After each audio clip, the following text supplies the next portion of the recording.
power skills are all the rage. They are the skills that give your technical expertise the power to deliver results. Hard skills have always been perceived as valuable. They refer mainly to technical competencies. In the world of project-based working, these are things like cost and resource management, planning, scheduling, budgeting, procurement, risk management, quality management, and things like this. These are pretty much the competencies of formal project management methods and the older bodies of knowledge.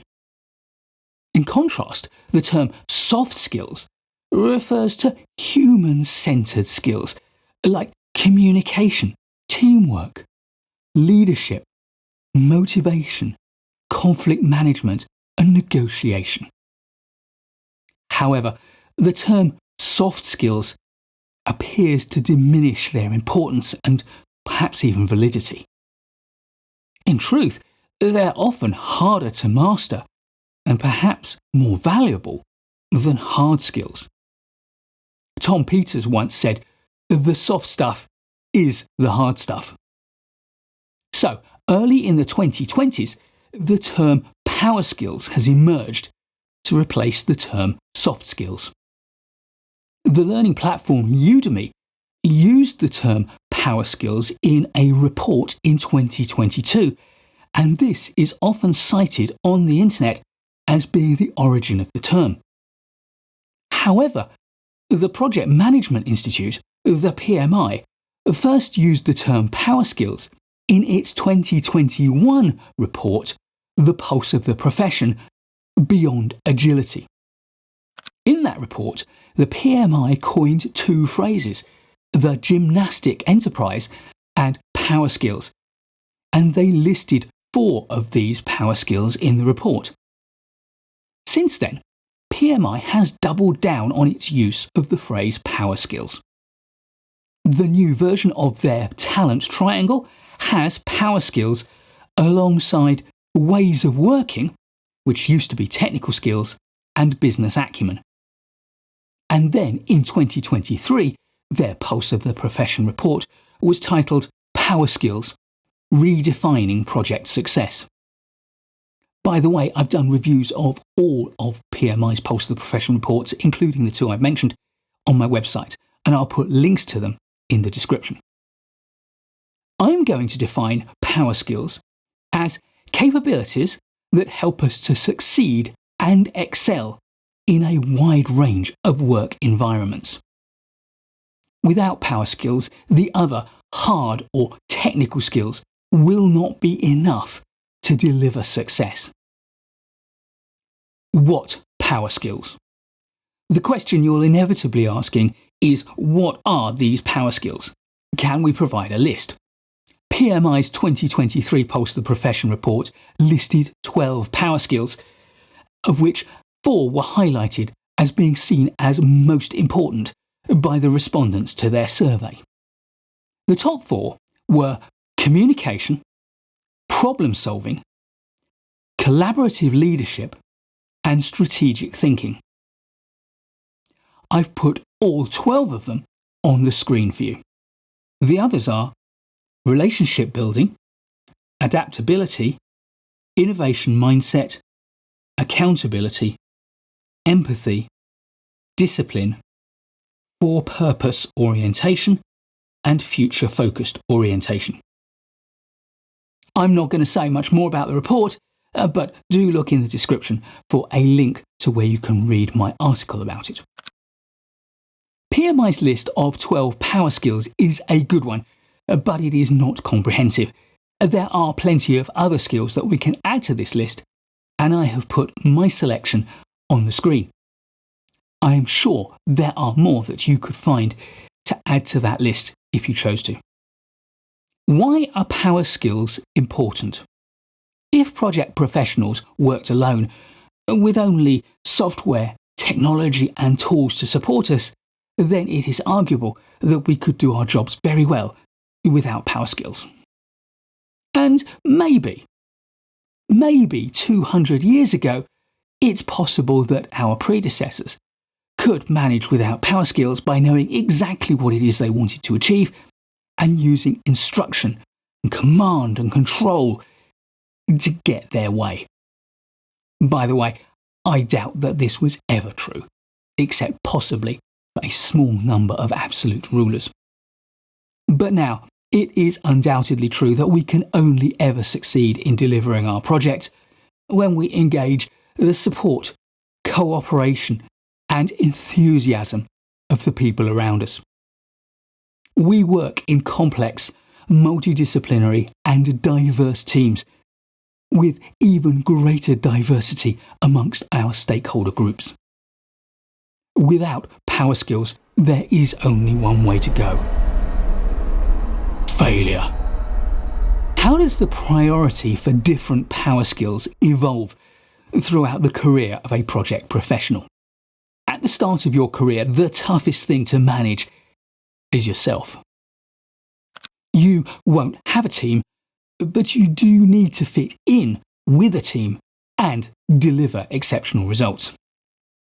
So, place your power skill priorities around things like self-awareness and self-control, self-motivation, time management and discipline, team working and communicating with the people around you, and making a strong and positive personal impact on the people you work with. As you start to lead and manage teams, you'll need to supplement all of this with the skills of leadership and management. These include leading, managing, and motivating other people, but also team building, managing conflict, and nurturing your people's careers. Relationship building is also important, as is managing upwards. And finally, you'll need to also concentrate on strategic thinking and personal accountability. As your career starts to reach its peak, you'll need to shift your focus once again. Now, you need to add in things like business and commercial acumen, political awareness and acumen, professional innovation, and, crucially, promoting yourself, your team, and your work. Through all of this, however, at each stage of your career, maintain constant study of these foundational elements which will help you to understand and work with people. Things like psychology, emotional intelligence, and neuroscience. These are the most important things to learn about to really develop your power skills. So, how can you learn and develop your power skills? The most important thing to recognise is that power skills will continue to transform and boost your career throughout. And this means you need to pay constant attention to learning and developing your power skills. You are never done with this. There is always more to master. The answer, therefore, is a lifelong learning mindset and a deliberate program of continuous professional development, or CPD. Constant reflection, review and self-assessment, along with seeking out and listening to feedback, is what you need to constantly adjust your priorities to keep your learning focused on what you most need and what will be most valuable to you. From there, you'll find a huge wealth of resources available to support you in your learning and development. These include courses. They can be live or they can be recorded and self-paced. And live courses can be in person or they can be online. There's reading, books, magazines and journals, and blog articles on the web. Observing. Watch the people around you, see what they do and the impact that it has, and learn from the best. What is it that the most effective people do, and how do they do it?